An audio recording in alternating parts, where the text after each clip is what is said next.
The simplest way to become a winner at life, and this is to be a winner in the overall sense, whatever that means to you, or to win when it comes to achieving your goals, whatever your goals are, whatever you're working on. The simplest way, the easiest thing that you can do to flip that switch, if you feel like that's just not who you are, that's not who you've been, you always get stuck, you always get the shit end of the stick. The simplest, fastest, easiest way to become a winner is to let yourself win. And what I mean when I say that is to allow yourself the opportunity for you to actually succeed and for that to be true.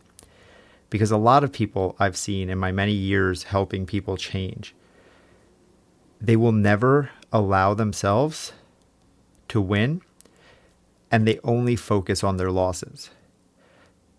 We have this inside of us. All humans do this, but different people to different levels. It's easy and important to focus on negatives at times. When you touch a hot stove, you want to remember that burning sensation so you don't repeat that pain again. So your brain easily remembers negative events. But because of that, many of us take it far too far, and we overemphasize negatives so much that we don't give ourselves space to appreciate the positives that happen to us in our lives. And if this is you, this simple change in how you think and talk to yourself will change the outcomes that come from now on. And here's an example of what I mean. Whenever I get on a call with a client, a check-in call, we're coaching, whether it's general life coaching, executive coaching, fitness, nutrition. I wear many hats, but all of it is coaching to help people level up and be better, to create the change they're trying to make in their lives. And whenever I get on a call, I go, tell me a win. Tell me what went well since we last talked.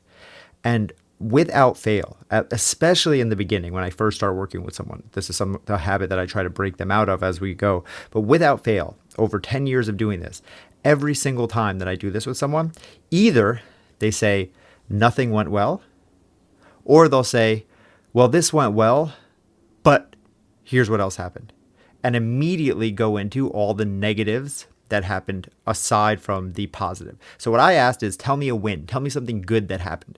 Let's start this meeting. Let's start this talk on a high note. And someone will go, using the example of one of my nutrition clients for an example, they'll go, well, this weekend I had a wedding, and those are usually really triggering for me, and I didn't overeat too much. But at the cocktail hour, I really overdid it on a few drinks, and I definitely had dessert at the whatever the day before the wedding is called, the pre-wedding thing, whatever the hell it's called. Hey, 1 second before we continue. If you're enjoying this episode, if you're learning something from this show, if you're catching yourself saying, man, this is so helpful, this Paul guy is pretty smart. First of all, thank you. But secondly, if that is you, you might have asked, how can I work with Paul? Can he help me create the change I've been looking for? And if you have, you're in luck. Because after 12 years as a coach, both in person and online, for the first time ever, I'm opening up my calendar specifically to talk to you, my podcast listener. Use the link in the show notes to book a completely free coaching session. If you need help with nutrition, fitness, motivation, mindset, basically anything that goes into building your happy, healthy life, then I want to talk to you. Click the link in the show notes and let's chat. I created this podcast to help, and now I want to go deeper.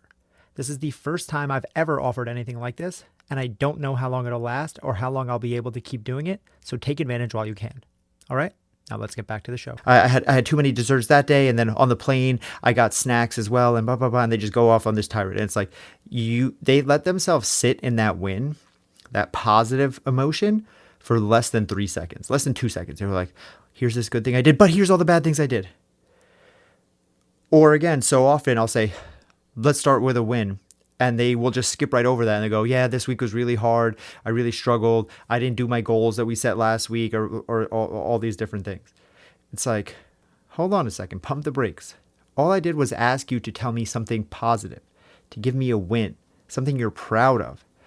And it's like I'm asking you to solve a physics equation. People look at me like a blank stare, like they don't know what I'm saying. And you might see this or feel this in your own life, because how often do you actually talk about things that are going well? Who are you bragging to? Who are you saying, wow, this is so good? Maybe you have a work meeting where you have to talk about how a project is going and you talk about the things that are going well, but even still, are you doing it in a proud way? Are you doing it like a winner would talk about something, like you achieved something? When you talk to your partner, when you talk to your spouse, when you talk to your kids, are you talking about the things that are going well? Are you talking about the things that you're happy about? Because I can guarantee you that the people who are champions, winners, the people who are getting what they want out of life, they are talking about those things. They are not walking around hiding everything that's going well and only focusing on the negative aspects. These are the people who are building themselves up and building others up, and talking to people who build them up, cultivating relationships where they can talk about these things. Some people will say to me like, well, I don't want to talk about what's going well to my partner or my wife or my husband or my coworkers because I don't want to feel like I'm bragging, or they will think that I'm weird or anything like that. It's like, no. Surround yourself with people who, when you tell them something is going well in your life, they applaud you and they say, wow, that's great. Congratulations. And they ask you, what else are you doing? What else are you excited about? These are the type of conversations that you want to be having. It seems like a silly, trite semantics thing of being like, oh, just what I talk about. That won't change anything, but it changes everything. Because what you talk about dictates how you view the world. The words that come out of your mouth, the people that you talk to, the conversations that you have change how you view the world. And if you're a person who can only focus on the negative, you're that person who, as soon as I ask them for a win, you switch gears to, here's all the things that went wrong. Or you can't even come up with a win that happened in the week prior. If you're that person, it's very hard to then focus on the things that you need to do because it feels like everything is gloom and doom. Achieving what you want in life, winning, again, I use that term lightly, whatever that means to you, winning at life takes hard work. It takes effort. It takes time. There are drawbacks to it, meaning you have to work through pain, discomfort, all of these different things. And if you can't see the light at the end of the tunnel, it's almost, if not outright impossible, to stay the course long enough to actually achieve that goal. So this is why I start every call with, tell me a win.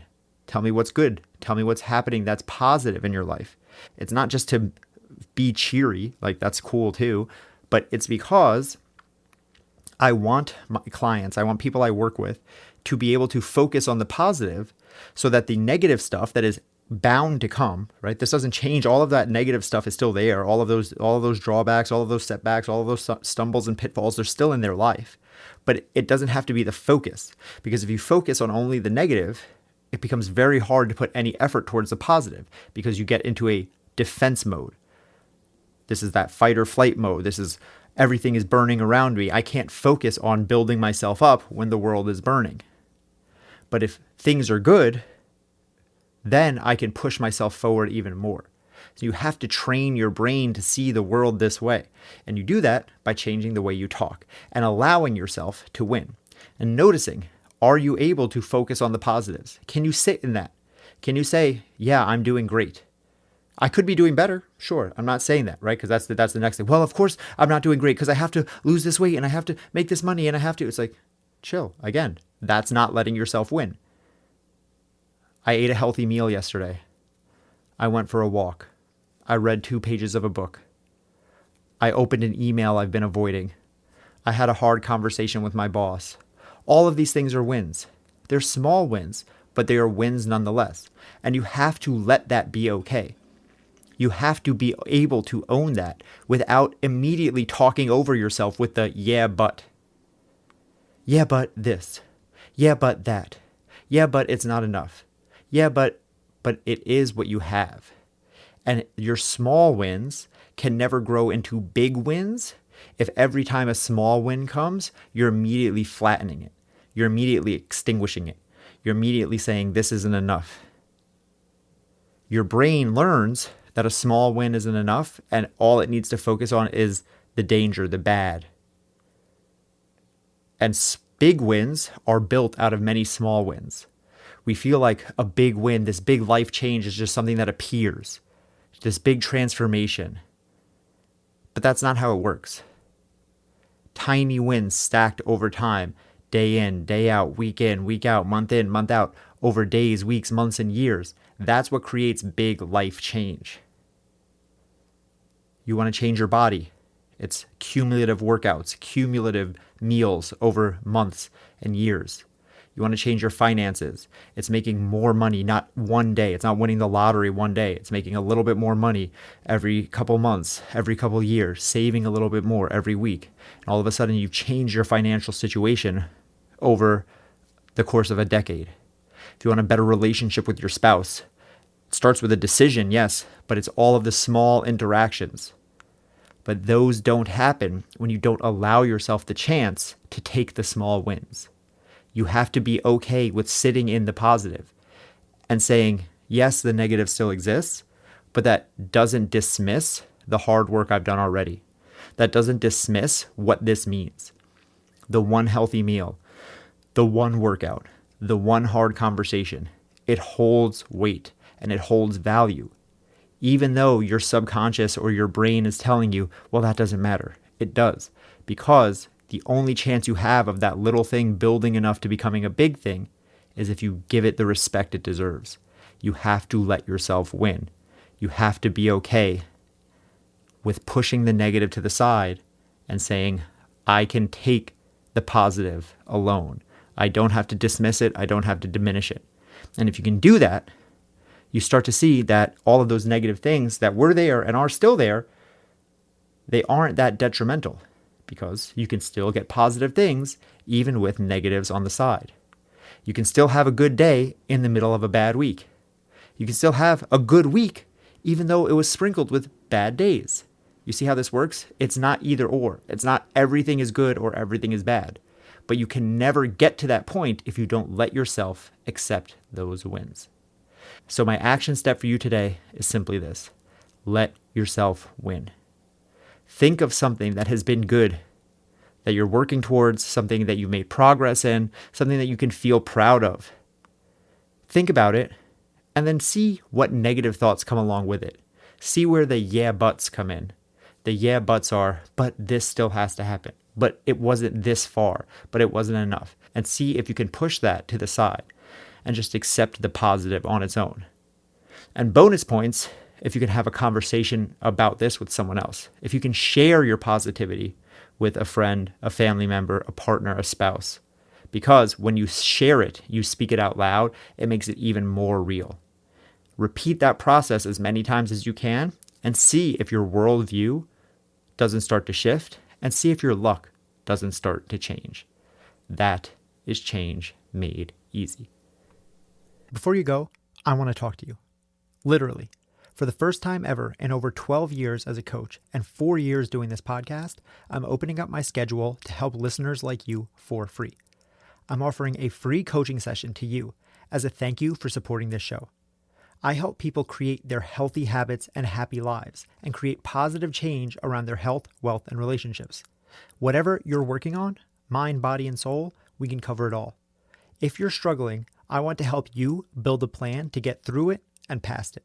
So go into the show notes and click the link that says book a free call today. I don't know how long I'll be able to keep doing this, and my schedule will fill up. So if you want to take advantage, make it happen ASAP.